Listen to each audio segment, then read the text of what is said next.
Actually, hold on. Let's pause for 1 second. I'm not gonna pause this, but I need to take medicine. Oh, okay. It's 7:00 and it's 1:06 p.m. medicine. Okay. Wait. This noise. I was like, what is that? I'm like running. Jetting down the stairs, and I was like, oh, I can see why she says I'm like an ninja. Girl, you just gone. You be gone. I'm like, where did you go? I just want to be efficient with my time. But yeah, no, I have like anxiety medication I have to take. And I was like, oh, I've been bad with it. Well, that's your record today. You know, I know. Yeah, it's all right. We'll work through it. All right.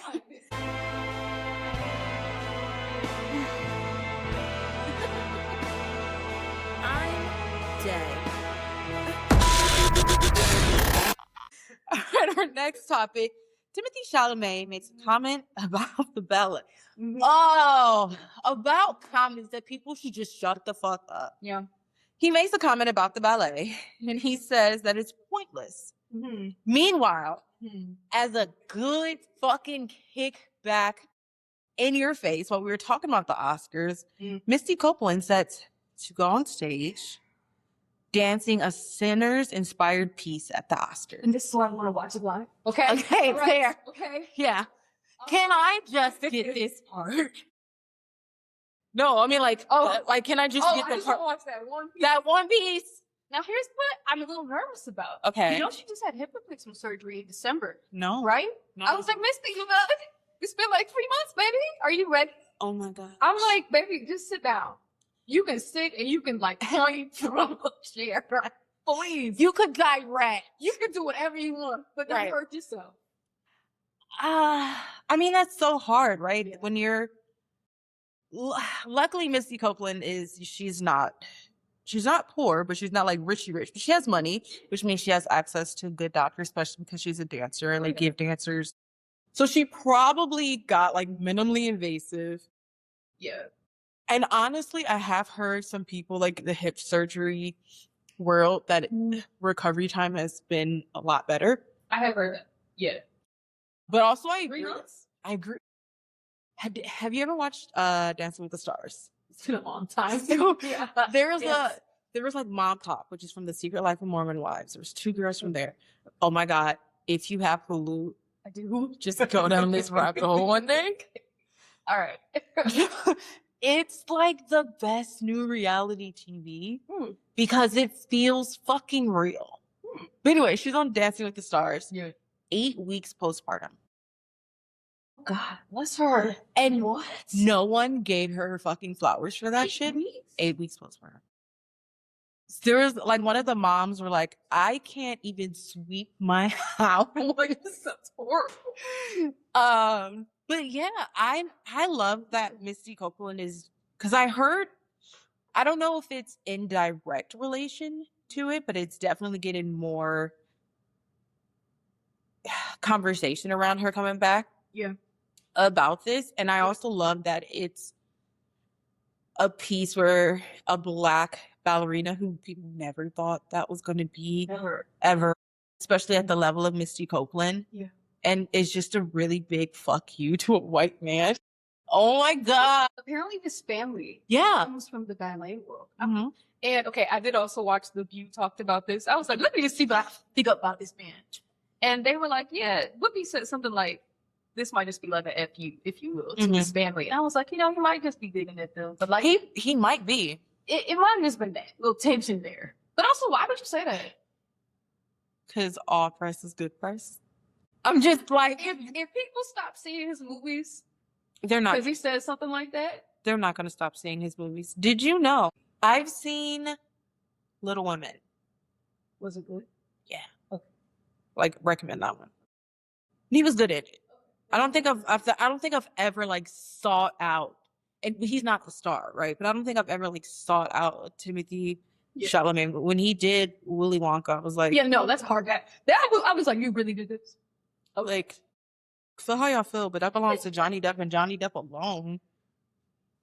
I'm just like, I mean, it wasn't the best movie, but I watched it when I was a kid, so like my mind is there. Dune, right? I've not seen Dune. I haven't seen it either. Mm-mm. So again, I'm like, maybe And if Why say that though? About such a multiple long-standing art forms. I think it's because he's young. But he's 30, girl. Oh shit. He's Never 30 mind. years old. Never He mind. knows what he's saying. I didn't mean like young like he was ignorant or like young like he didn't know what he's saying. I mean like young people don't understand the importance of art sometimes because we were grown up and they were grown up in like degrees, education, these things that we forgot. Oh my God, there's a country. Cannot remember what this country is at the moment. Formed a artist pay system. So artists got paid just to create art. Wow. So painters, all of that. That's awesome. Just to create art. Yeah. What they found was that overall people were happier. Artists were happier. Artists created more art and the program paid itself back and more. I'm sure it did. So it is permanent. Yeah. Let's go. People forget how important art is and you get caught in this digital medium. Yeah. And you think that that is the thing that will lead you through to the next thing, right? Like we're talking about AI, which also my joke is people being obsessed about how AI is going to take over the world are the same people who were obsessed that a computer was going to take over the world. They are, yeah. And look where we are now, right? Like you're being hyped up for like the wrong reasons. You should be focused on regulation, which is what computers eventually have to have, instead of fighting something that you can't untake the genie out the bottle. You know what I mean? Right. But I think that people are so focused on digital mediums, right? And we're in the age of influencers and creators, which is, I'm trying to be a creator. Yeah. But that's because I really just want to be a reality TV show. Okay. I love this. And I think I would be perfect. My coworkers, one of the owners was like, no, yeah, how do we get you on a reality TV show? Which one? That's the actual problem. Even reality TV isn't fun reality TV anymore. It's not. The Real Housewives, it's exclusive, right? But remember when like The Real World was on? I did not watch that. Oh my gosh. Or even like Jersey Shore. Like remember when we just put like boring ass average people living their life, right? Yeah. Now you have to have this scandal or these other things or followers. Right. Yeah. And I actually was just driving here and I was like, wouldn't it be so cool if Detroit had their own reality TV show following like different Detroit creatives? That'd be amazing. Don't steal my idea. I think it's, if you steal my idea though, because I don't have the money to produce that bitch, ask me. Like that's all I want. Take the idea, just cast me in it. But no, I think that would be amazing, especially while Detroit's up and coming. Although I hate Detroit in the sense that I'm not a city girl. I'm still born and raised here and I'm very proud of it. Someone's going to have to drop me off if you want me to go anywhere in Detroit and then pick me the fuck back up. True. Yeah. Because I'm not parking down there. It gives me so much anxiety. I'm going to be an Uber girl. No, I'm Ubering everywhere in Detroit. That's the worst too. Also, I get turned around in Detroit. We need to take you on a walking tour. That's what needs to happen at some point. Probably.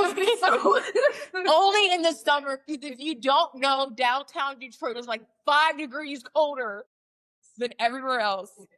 But, I was like, you're being a creator, kind of sharing your life that way is kind of the route that you have right now. So I've been doing that. And also people buy your books and they listen to your podcasts, not because they think that your podcast or your books are the best idea, but because they follow you. Absolutely. But Timothy Chalamet probably thinks that this digital world, because it's the thing that we're all paying attention to right now, is going to last. And it is ignorant and nearsighted because look at the resurgence of records. Oh, yeah. Look at the resurgence of bookstores. Yeah. Yeah. It's proof that other mediums are craved and enjoyed. Yeah. And digital actually doesn't take over things. It makes things easier. But people who love art in the pure forms still go to art in the pure forms. I'm still going to prefer to read a book in my hands. Oh, Do I have a Kindle? Yeah, I have a Kindle Scribe. I have a Kindle app on this my tablet.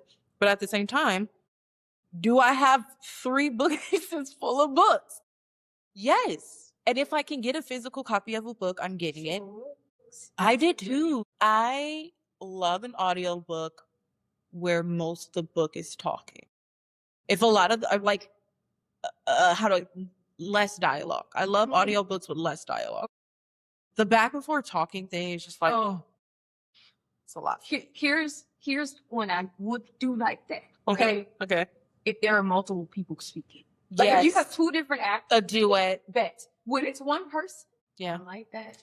I tried to do an audiobook podcast for Carry Me Home. Yeah. Because I wanted it to be cool. It lasted a decent amount of time. But also I was like, doing a whole bunch of voices is hard and I'm tired. It's really hard. And my brain shuts down after reading like 4 pages and I don't want to do this. It's really difficult. It's so difficult. But yeah. Also, there was can't remember the book right now. It's a really great book. When I find it, I will recommend it to you. But it was like this romance book. And I was like, baby girl, you gonna read the male part? I can't even take you seriously, though. Like I couldn't. Yeah.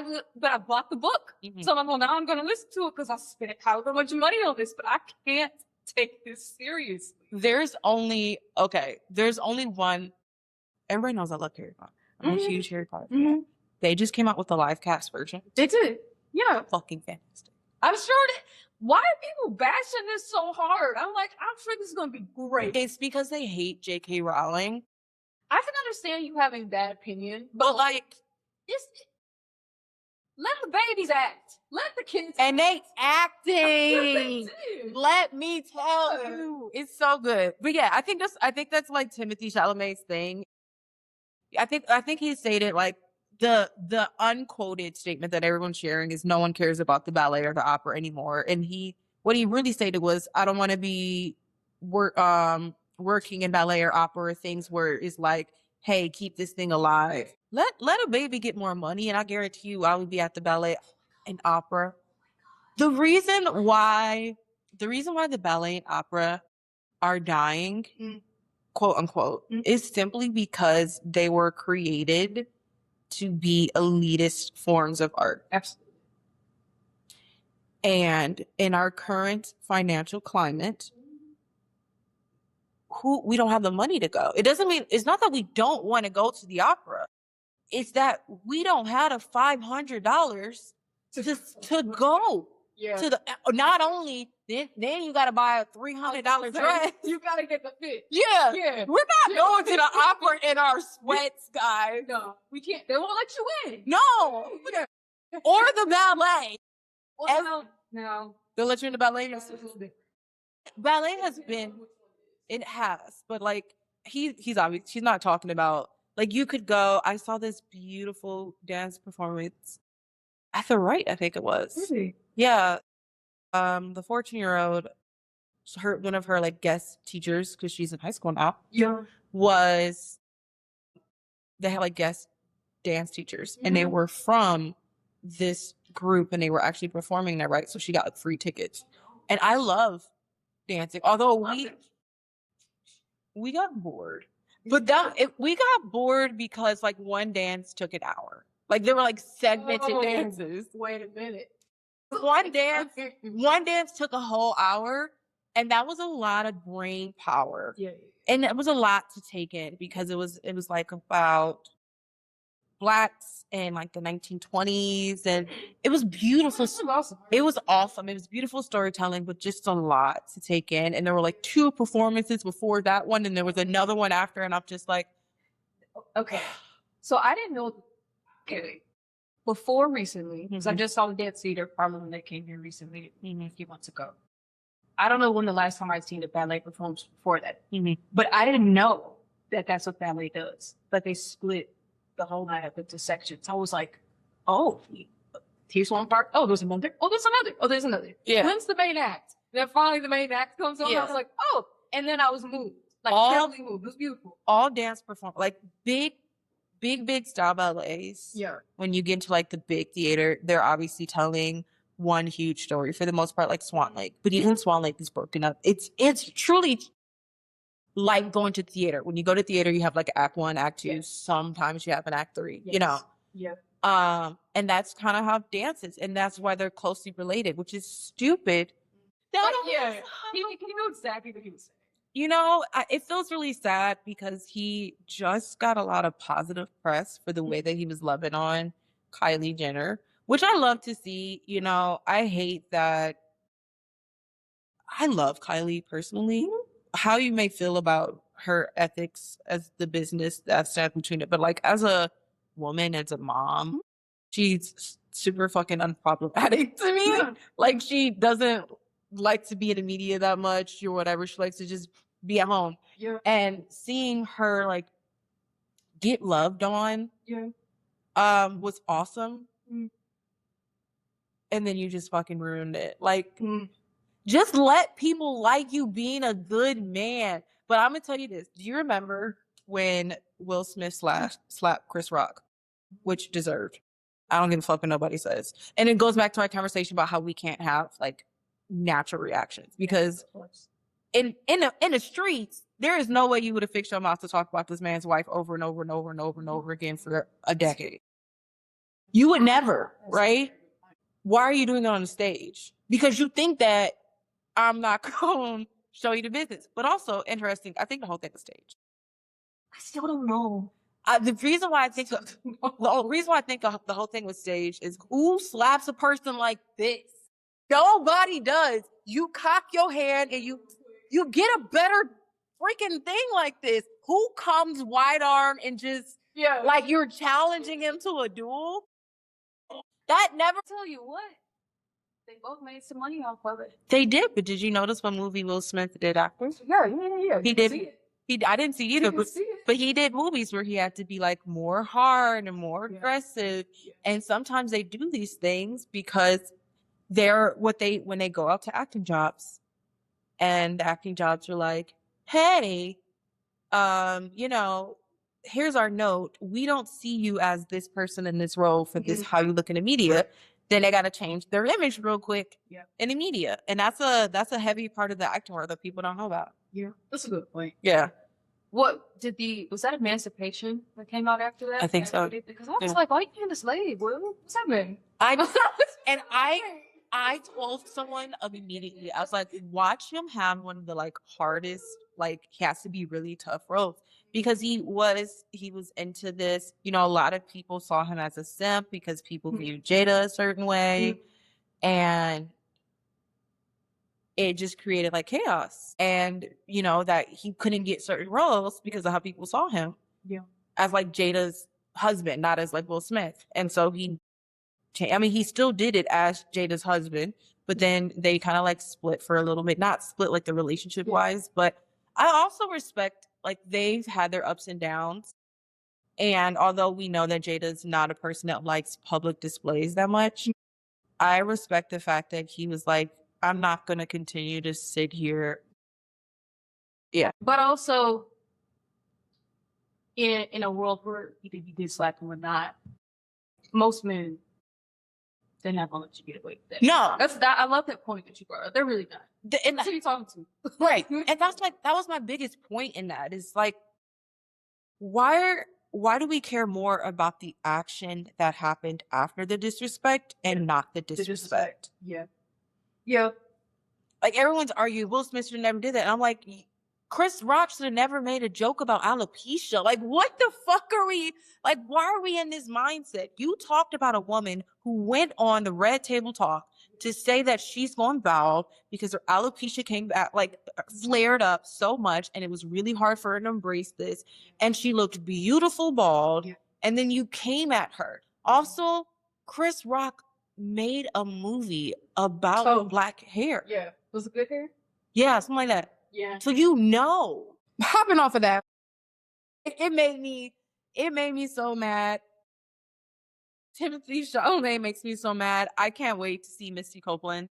Oh, yes, girl. And I'm excited for what the Center's thing is. And I'm excited for a black woman to just like put her pointed toe. Yo, that's like everything. That actually really is so dope. Did you know that Misty Copeland didn't start dancing until she was a teenager? Yeah, I read her book. It's a great book. I haven't read her book. I listened. There's like Apple Watch has these walk with me things, and Misty Copeland was one of them. Yeah. And so I learned all about her. So like her story is just so like living in a motel with her whole family, and her teacher saw something in her. She only took the ballet class because it was a free class that someone offered, and her teacher's like, why do you have this natural ability that people have been trying to like master for a decade? If you want to feel inspired by like where you are in your journey, definitely. I didn't know she had a book. Yeah, girl. I can't remember what it's called, but I love audiobooking memoirs. Okay. So I'm gonna get it. All right, we're gonna get into our pettier facts real quick before we get into our last bit about you. This is what happens when you put yappers in a room together, guys. And I love it. I was like, I'm gonna talk today. Yes, Just getting all my words today.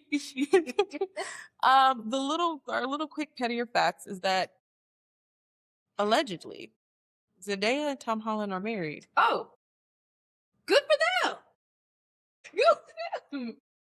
How they found out is Law Roach was doing a like red carpet. Yeah. Also, they do the new season of Project Runway. Okay. Law Roach is one of the coaches. Okay. Love him. I mean, sometimes he was a little too hard, but love him. It was one of the best. I mean, they still had Nina Garcia. But I've never seen it. Oh, okay. It's not even it. Yeah. It's me and my mom used to watch all the time. But Law Roach is one of the best coaches to have. I believe it. And Law Roach is, again, we were talking about like you can take a break and come back. Law Roach took a break for himself from fashion and everything like that. And for the longest time, I think he only styled Zendaya. Like that was his client, you know? Yeah. But he was like, all right, I'm gonna take a break from fashion. And everyone's like, oh my gosh. And then his comeback, baby. But Law Roach is the one who announced it. Yeah. And he said, it was like, it was like, the wedding already happened. You missed it.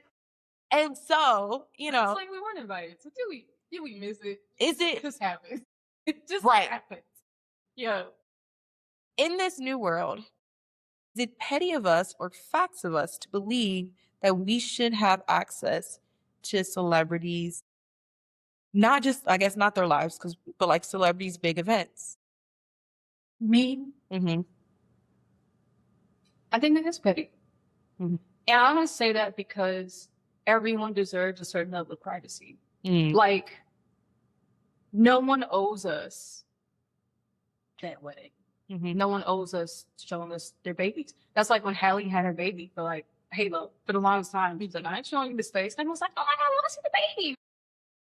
She doesn't owe you this baby's space. She'll show you when she's ready. Yeah. They'll probably show their wedding photos when they want to. Yeah. But like, or they may never. Cool. Let them have their life. Yeah, I think I've told many people that I would rather be well known than famous. That's my goal. My goal is to be well known. Yeah. Right? Like think about Files or call like I'm just pulling out like podcast people, right? Even like some teen mom people that are now on like HGTV. You're like D-list celebrities. Yeah. They're or authors, right? We have some like I love Anna Pong. She's a well-known author in the like romance genre. But you probably wouldn't walk up to her on the street and bug her. You have to really know. You have to really know who she is. She's, again, well known. But she gets to live a semblance of a normal life. Now, she probably goes out to eat and someone might every once in a while, but she doesn't have paparazzi following her every single day. Right. She gets to like live her life and choose what she wants to share and doesn't want to share. You know, Zendaya and Tom Holland, they chose to be actors and actresses. But they didn't choose the lifestyle that comes with it, right? Like sometimes we penalize people for being at their prime, being one of the best there is, by making them feel like being the best that you are has to come with all of these negative consequences. Yeah. And one of them is we expect to get access to their lives. Do I become obsessed with with some things that are going on in people's lives. Yeah. But do I feel like I have access to it?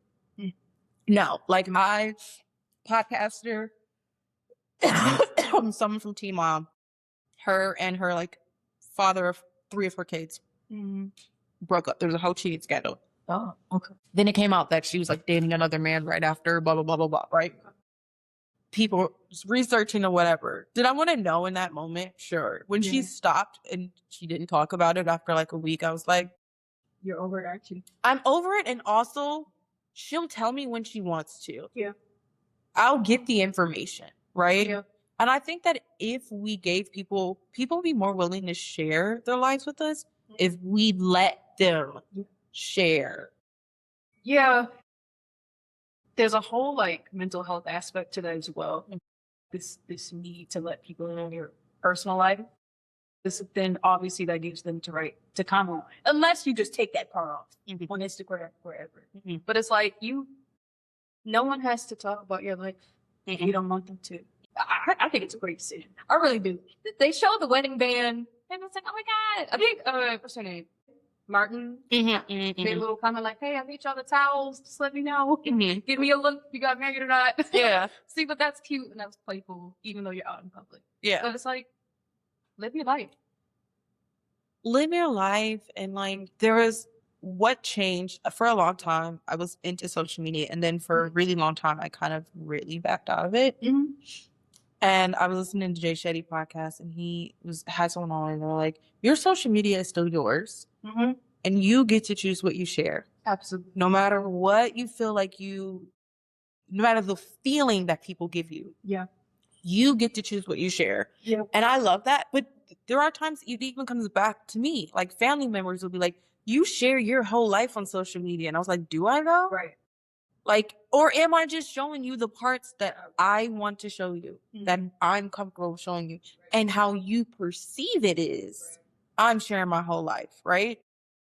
But no, there's so much that I don't talk about on social media. And there are things that I do. And I always weigh it as, does this help someone?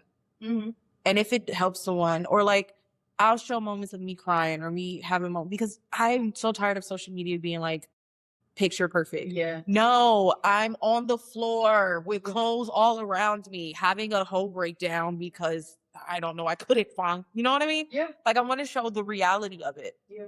But again, that's what you see is probably like 2-minute clip of my 24-hour day. But it's interesting because people take that 2 minutes, and that's all of a sudden all they know about you, all they think about you. You are that one thing until you make more. Yeah. And even if you make more, you still might just end up being That one thing. one thing. I think that's it is. I think it's a good segue to kind of talking about you more.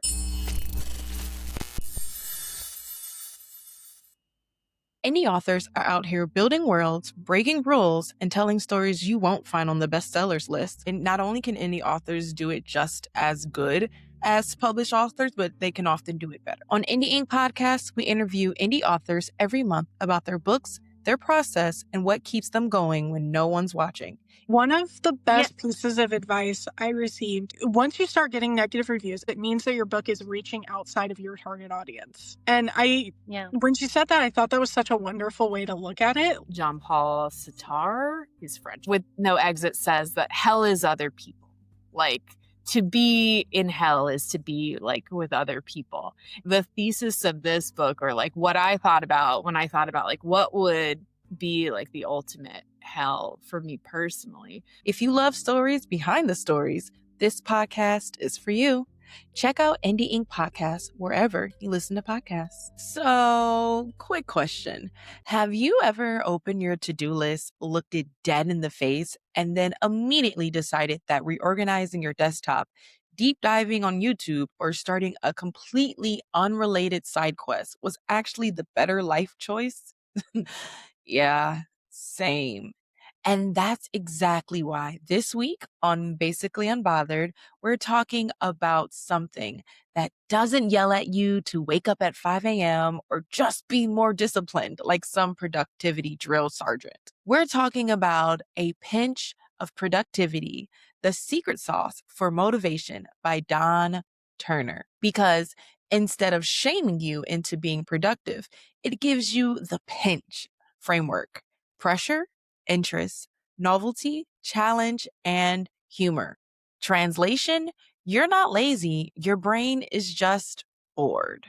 This is about learning how to work with your brain instead of fighting it, so you can actually finish the things you keep putting off without turning your life into a boot camp montage. So if your motivation bar has been sitting at low HP for a little too long, go check out A Pinch of Productivity wherever books are sold. And maybe, just maybe, we'll finally finish one task before starting 5 new ones. Like getting into the acting world, because from what I've been learning, a lot of like actors and actresses get typecast a lot and they have to be this one person. I was listening to the other Gilmore Girl. Okay. Or the third Gilmore Girl? I don't remember the name of it. But it was by Kelly Bishop. And she was talking about like being a dancer and then getting to the acting world and how she couldn't get roles because of that. So I want to, before we get into all that, I want to start, what got you into acting? Good question. I was going to do it. I mean, I did. Like, I was 5 and I was like, I'm going to act. Like, I knew back then, but at some point in time, I developed stage fright. So I was like, oh, never mind. Maybe I don't want to do this. COVID, I like sat down with myself and I was like, you know, you really do like acting. Why don't you just figure it out over the next couple of years? You're here, you have a film degree, and then you can do both. It took a couple of years, but I was doing like production assistant work for a couple films here, and they had their first like big production like fair or something downtown. And I was like, all right, bet. So I walked in, and my now acting coach, he was sitting at a table, and he had a book that I had also purchased during COVID when I was like, I'm gonna act. And I didn't understand the book. It was, I was like, there's really so much going on. But I was like, a Black man has this book. He's a coach. He understands it. Let me just see what he's talking about. And honestly, he's been my coach ever since. I love that though. Yeah, it's really dope, because the very first day I was working with him, it was like he read me to myself. And I was like, oh, that's what we doing here? We reading people? Oh, like I was so shocked. This is why I don't want to get It was awesome though. I was like, I told you a couple things about me, and through this acting technique, you broke me down as a character. I was like, oh, that's cool. I gotta know what this is about. I need to understand this. That process of learning how to break down myself and understand my vulnerabilities and my fears, and also grieving very heavily in that time and being like, okay, what do I do with all this? Over the past few years, I've learned how to channel that and make it more powerful rather than hurtful. So it's been really fun, actually, these past few years. That's good. Yeah. I like I said, I started acting when I was in middle school, getting ready to go to high school. And acting takes so much of you. All of you. Yeah. And there was a point where I was progressing. So I started at Mosaic, and there was like the ensemble, and then there was wherever intermediate, right? I started in intermediate. I worked my butt off. Made it to ensemble. One of my big curses is that apparently people look to me as a leader. Oh, okay. I say this is a curse. I'll say why. Tell me what. When I was in school, anything I did, my teachers would go back to my parents like, well, the whole class watches her. And the whole class is looking at her. And so when she acts out, gives them the. And I'm just like, I'm one fucking person, right? Like at a very young age, I had some sense of awareness, although nowhere near where I have now, that people saw me as an entity and not a person. As a representation of something, whether it was good or bad. Like I had teachers in the 3rd grade that didn't like me. Like that's fucked.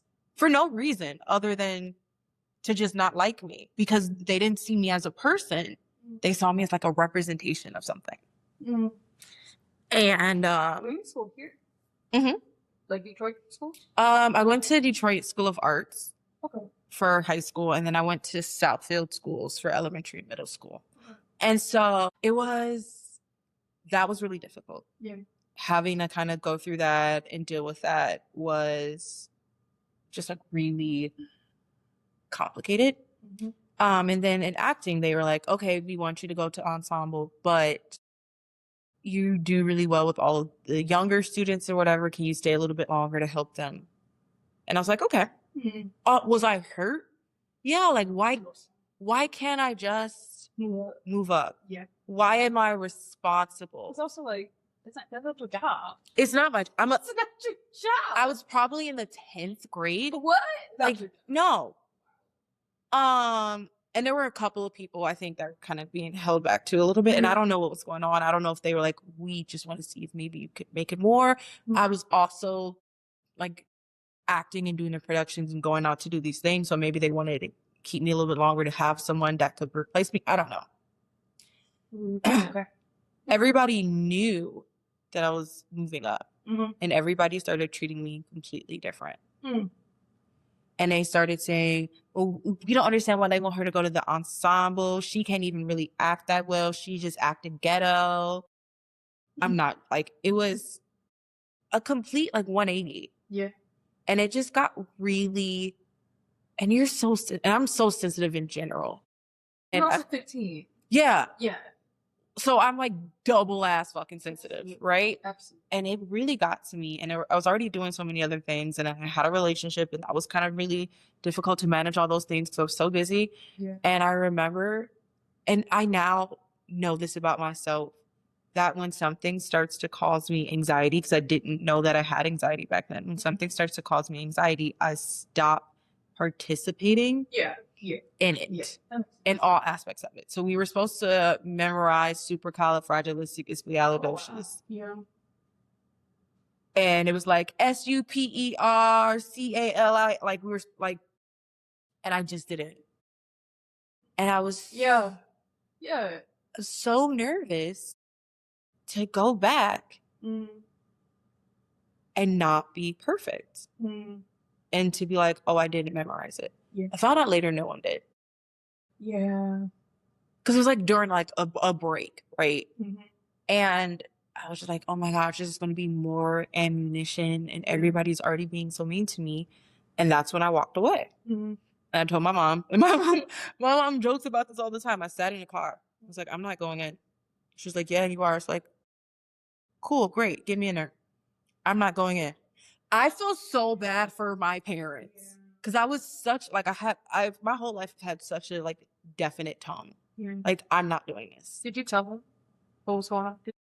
Yeah, kids, we do that on weekend. We hold a lot of stuff in that I literally just thought to myself about something so weird. I was like, if I just said something, if I just said something, everything would have been different. I But think like sometimes we don't. you're just so afraid. Yeah. I'm also afraid that, like, and I'm still this way. I'm afraid that if I say how I feel, it's going to be like, suck it up. Absolutely. It's going to be wrongly received. Yeah. Yeah. Like, just suck it up. And yeah. Yeah.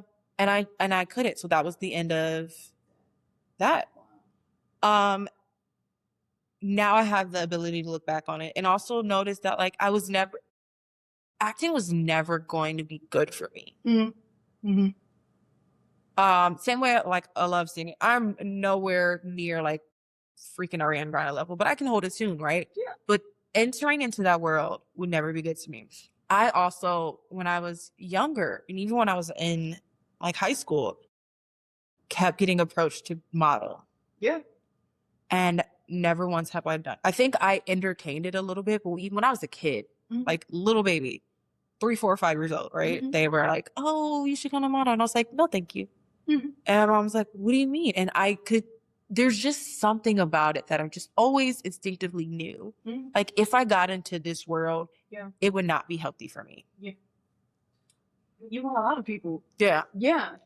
Do you worry about that, getting into the acting world? Like, fully into it? I don't know if I'm ever worried about it. Mm-hmm. I think I've spent it good enough amount of time here Yeah. around the independent industry that I'm really not worried about it anymore. Mm-hmm. To the point that I'm like, I'm setting up my own stuff. Mm-hmm. Yeah, I mean, I don't say that like to be negative, but I don't know. I think it's hard to get cast in certain things. And I will say, people see me and they think I'm like 20 years old. I love this for you. I do too. Thank you. Thanks. I think now that I'm getting older, I'm gonna look at myself and be like, oh, you look cute. Cool. But it's weird when I'm auditioning for a 30-year-old and people don't see me as a 30-year-old. Mm-hmm. But like, I ain't about to play a teenager because that's weird. So if I get cast with a teenager, that's weird. Yeah. I don't like those like age dynamics. Mm-hmm. But no, it's not something I worry about. In fact, my friend and I just had a discussion about, what do you say, being famous Versus well-known. being well known. Mm-hmm. Yeah, I'm like, I'd rather just make my work, make shorts, features, whatever I want, develop my own style, incorporate my writing and my acting and my directing, and be well known for what I do best and for what works for me, rather than trying to become famous for what other people are creating. I think that's why I couldn't be in the industry. I even walked away. So I was also in school for film production. I wanted to be a director and editor. And I'm so lucky that I've had people be bluntly honest in my life about what the industry would look like, because I could examine it and be like, this isn't for me. My mom was pissed at me when I was like, I'm not going to get into, like, I went to Detroit School of Arts for radio and television production. I went to Golightly for a technical for radio and television production. I've interviewed a lot of people I had no business interviewing. I got to attend the NAACP Fight for Freedom Fund dinner. I've gotten to go to the auto show press days when I was a teenager, right? Like, no fucking business doing this shit. Yeah. But then I started to, just like you said, I started to examine and be like, is this going to be something that's good for me? Like, legitimately, is this going to be something that's good for me? Yeah. And the answer I came up with was no. Yeah. It's not. Yeah. Right? And because I love that you have the discernment to know exactly where you want to be and where you're going to find yourself. Took a minute. I mean, like, took a minute. I'm 34 and I'm just now getting to that place because I have such a people pleaser part of me. Nice to meet you. Yeah. What? Yes. Yeah. I'm such a people pleaser part of me. Yes. And so I would have run myself to the ground. Yeah. Trying to make it in an industry and trying to be what everybody else wanted me to be. Yeah. And I would have never found the happiness. And getting to be like indie is one of the most beautiful things. Yeah. And I don't think people really fucking understand just how beautiful that is. Yeah. I agree. Like, people ask me all the time, oh, so when your books make it and you get more popular, are you going to join a big publishing house? And I'm like, no. Like, what do you mean? That's where the big bucks are. And I'm like, no. I will sell my books for distribution because I still have complete, utter control over my books. I will hire someone to market for me. I will have a team behind me for sure. But I will never give away my creativity to a system that doesn't value my actual creativity. Absolutely. Yeah. I think this mindset that I have now is newish as of like the last 8 months. I think I had to, in fact, I know I had to sit down with myself and be like, okay, so what you doing? Look, what do you want? What are you actually working towards? Because how you've been trying to hustle and get it ain't working for you. And you see that now. So what's the plan? Literally by like the most highest breaks, I've seen people who have done great things in the industry who are big names, and I've seen them do it on their own, not gotten to be in rooms with a few of them. Like when you met, what was her name? Anika? Oh, Nika Rose? Oh, yes. That was really cool. Yeah, I was forgot about that. Yeah, no, not her, but that was actually dope. I love that name. How did that happen? That's why I don't ever knock digital media fully, because that shit can just happen sometimes. You could just share your opinion or whatever, and people pick it up, and then you get in the room where it happens. It's like, hey, just made a video about you. She's like, oh, okay. She's a sweetheart though. Like, I just want to work with you. Anywho, but now I've worked with at least I've gotten to work around a couple other people, and I've seen how genuine they are, and I've listened to their stories, and they have not been like tainted by the industry. I'm like, that's what I want. Mm-hmm. I want stability. Mm-hmm. I still want to be myself, and I want to be happy and make money. Yeah. And also like help my community. Yes. That's it. I can't wait to get back to my community all the time, and like with the indie author bookstore, I'm doing it, but obviously it comes to the price, but I'm still trying. And like I said, I'm rebranding, and I'm trying to figure out how to best do that while honoring myself in the time that I have and don't have. Yeah. But there's so much that I want to do and give to once I can. Yeah. That I'm just like, fuck, I can't wait, Yeah. There's so much. I mean, but I think learning how to stop to say that you want to do that is very important. Because again, this hustler mentality, it's not just, like you and me still trying to make it. It's even people in very big industries who understand the hustle mentality. I'm like, well, baby, you making money hand over fist, and you still working this hard. Mm-hmm. But like, are you making sure that you are contributing to yourself and to others at the same time? There's Jay Shetty's book, Think Like a Monk. He talks about that. Like, you have the thing that you do, and you have like your dharma, and for you to have a balance in your life, you have to check off all of these pillars. And one of them is community. Yeah. And one of them is, sometimes what you're good at isn't what you're passionate about. Absolutely. And finding that.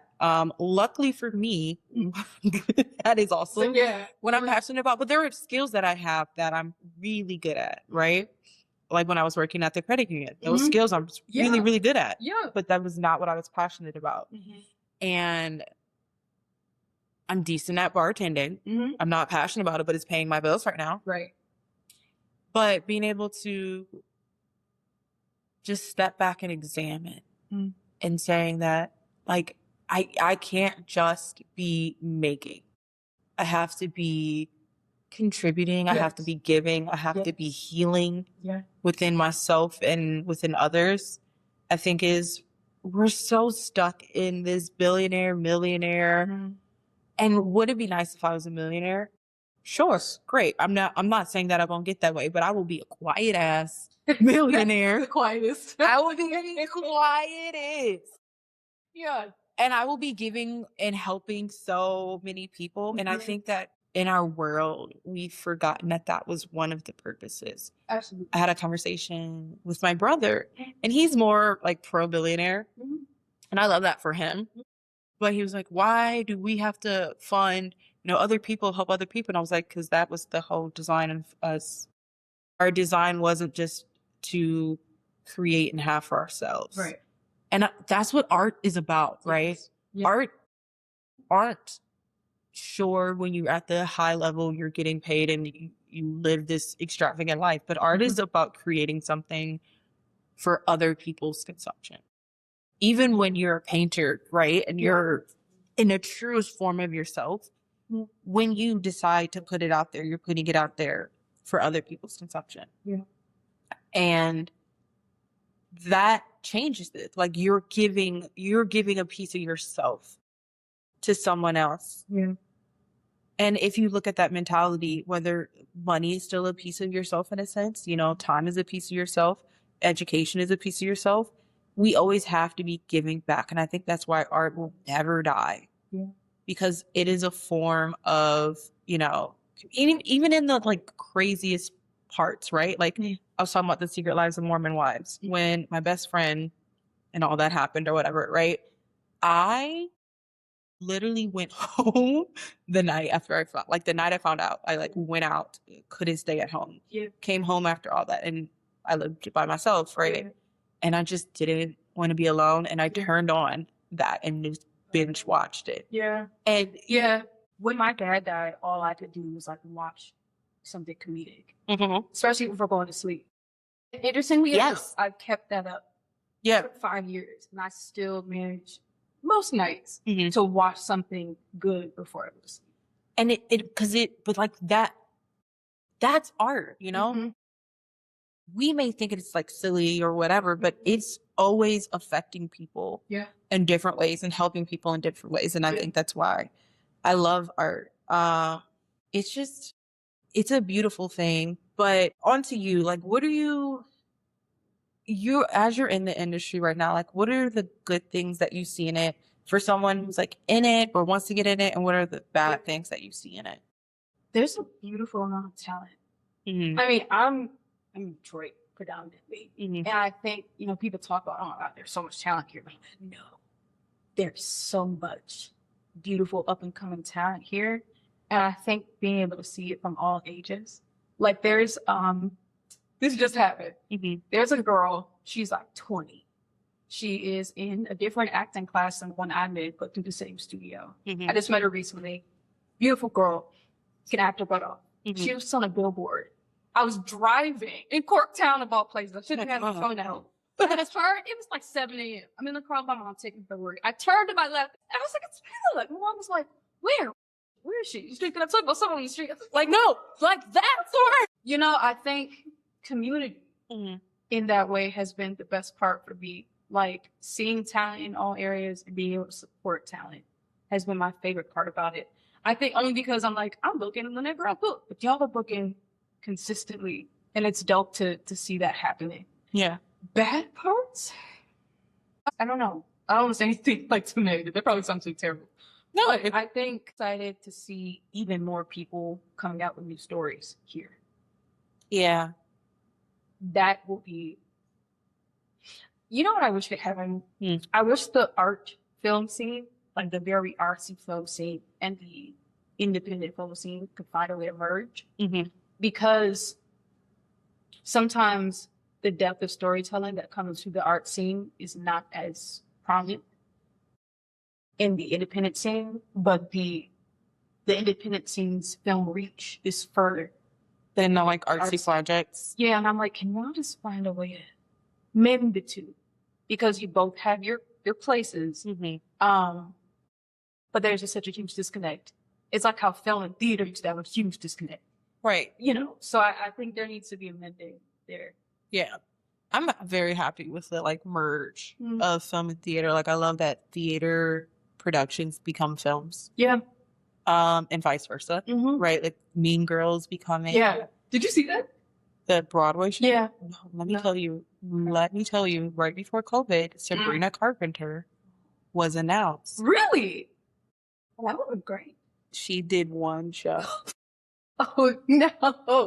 Oh no. The way I had plans to go to it though. Yeah.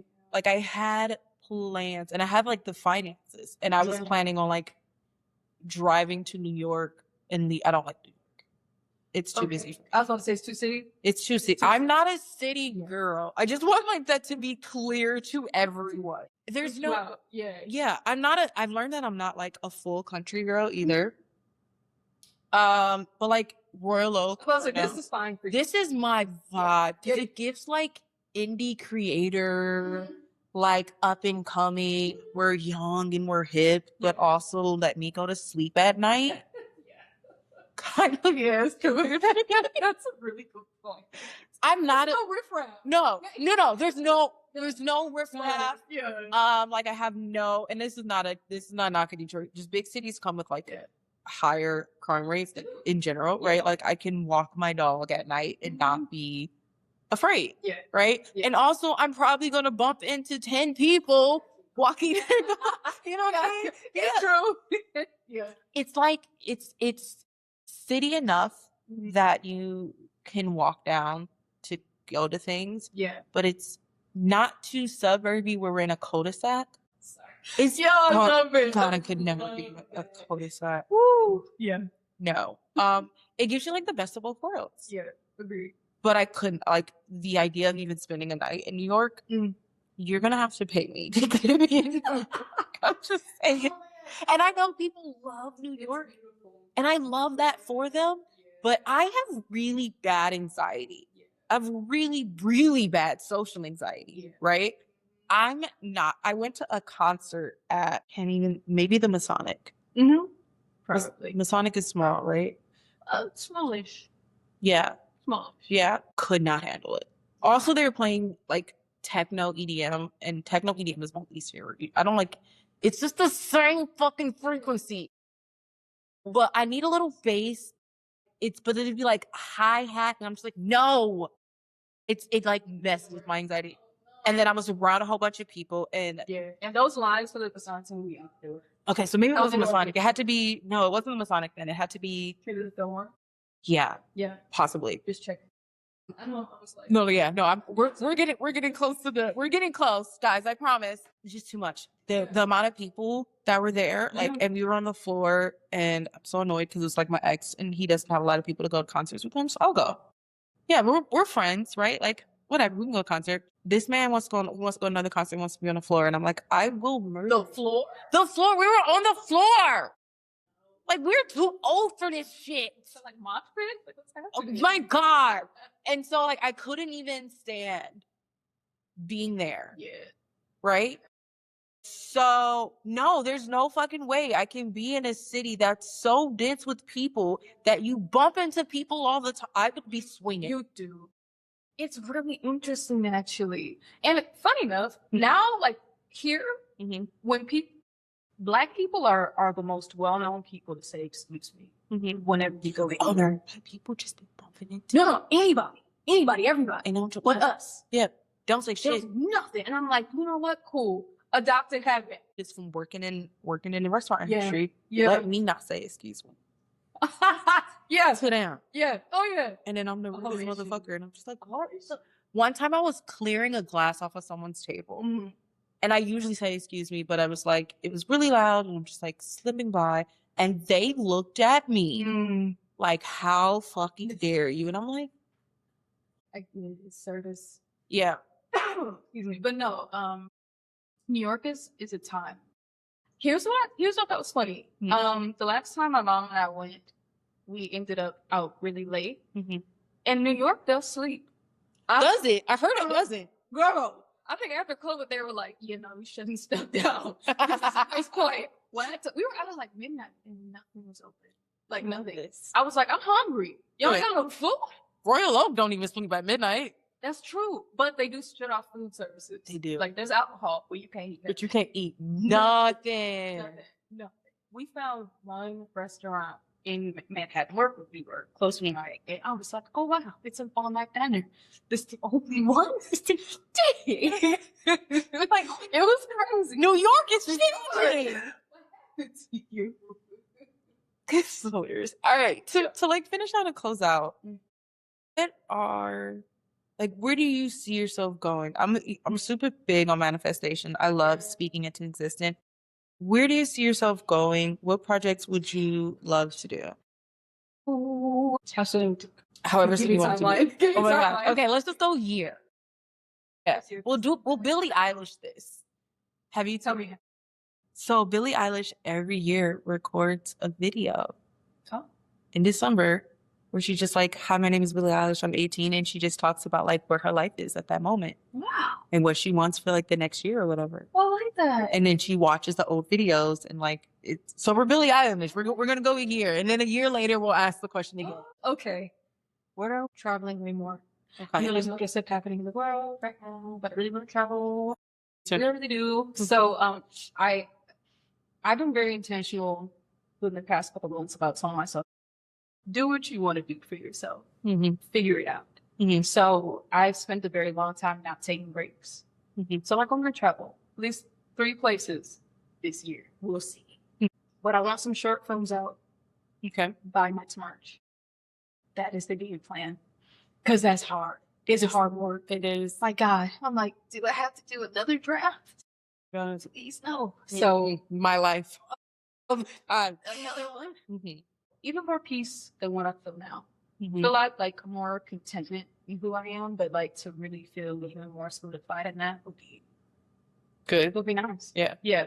I don't know if that's like, that was too broad, but No, I think that's, I Yeah. think, you know, when people are like, oh, you have to manifest specifically. Let me tell you really quick how that doesn't fucking work. Because it interferes. Like, for some people it could, but it interferes with, like, divine timing. And it interferes with, like, divine purpose. And sometimes you get what you wanted, but you didn't get it in the way that you expected. yeah. And so being like, I have to be in this thing and this thing. Sometimes it's a little too specific because you're not giving, and maybe it's not about divine thing, but you're not giving yourself the grace to let things unfold the way that they need to unfold because you're so focused on this specific thing. Yeah. So no, I think that's perfect. I'm excited. I can't wait to see the short films. Ooh. I do. You know what? There's someone I do want to connect you with, though. Okay. Who bet? Yes. Ooh, thank you. Okay. Other than that, where can people? Are you on the social? I am on the socials. I gotta be more on the socials. It's hard. But I'm on there. You can find me at Xavier Imani. Okay. Instagram. Yeah, we'll stick there for now. Once I get a few more things right now. Instagram is fine. Yeah. Yeah. I'm actually going back to Instagram a little bit to consume like quiet media. Because that makes like TikTok is loud meat. You have to like listen. Oh, you do. That's a good point. And Instagram, you can scroll without it overwhelming other senses. That's true. Even though reels are a big thing right now, you could just scroll and look at pretty pictures. When I tell you that I don't know if it's a doom scrolling. I don't think I doom scroll, but I'll scroll. I think Is like there an opposite to that? I think that just fucking scroll. Okay. Like it's just enjoying content. Like I'm not scrolling to the. I mean I doom scroll sometimes, but there are times where I'm just like scrolling and I catch up on a couple of things or like enjoy a break. Yeah. And I'm not going on like a 2-hour binge about Punch the Monkey. What? I'll tell you about. Please say. But yeah, no. So I think Instagram is a great place to start. I hope it goes back. It's interesting. I just saw that Instagram is one of the least used social medias right now. And I think it's because it tried to be too much like other people. Like in comparison, like Snapchat or something? Like it tried to be like Snapchat. It tried to be like TikTok. And Instagram needs to kind of go back to being about photos. That's what we all really wanted from Instagram. Okay. I never liked it when I was in high school. I didn't even want it. I didn't have an iPhone to get it at the time. Yeah. And then when they let it go on Galaxy, I was like, I love taking pictures. I'm not that great at it, but I just love it. I'm sure you're probably good at it. So like I love being able to share. And I do, like I said, I want to be on a reality TV show. I do love sharing parts of my life. I have to get better at it myself. Because when I struggle, I shut down. And I'm working on like pushing against that because I'm whatever. But everybody go follow her on the grams and look for her come out. Have you been in anything that people can go watch? Oh, weirdly enough, one of the films I was in recently it was like a premiere, but it was like a one-day only thing. Yeah. So when that actually drops, I'll keep everybody posted. But no, right now I'm just gonna work on my own stuff, and I'll let y'all know when that drops. I love that. Yeah. I will support you not acting in it. Like not me acting in it. I will find another way. I will sit there and be your PA if you want to. I would love to. Just don't make me get on camera. In any way that I don't have the absolute positive control over. Do we do BTS? BTS photos? I would love to do BTS photos. I've been doing like BTS stuff for work sometimes. Okay. I love behind the scenes. Okay. Would you be in BTS photos? Hell yeah. Okay. Yeah. All right. Yeah. I don't feel that like I love being in those things. Like, because then my personality can just, you either fucking like me or you don't. I don't have to pretend. Yeah. So, all right. But thank you guys so much for listening, and we'll see you next time. Gabby Gabs Podcast.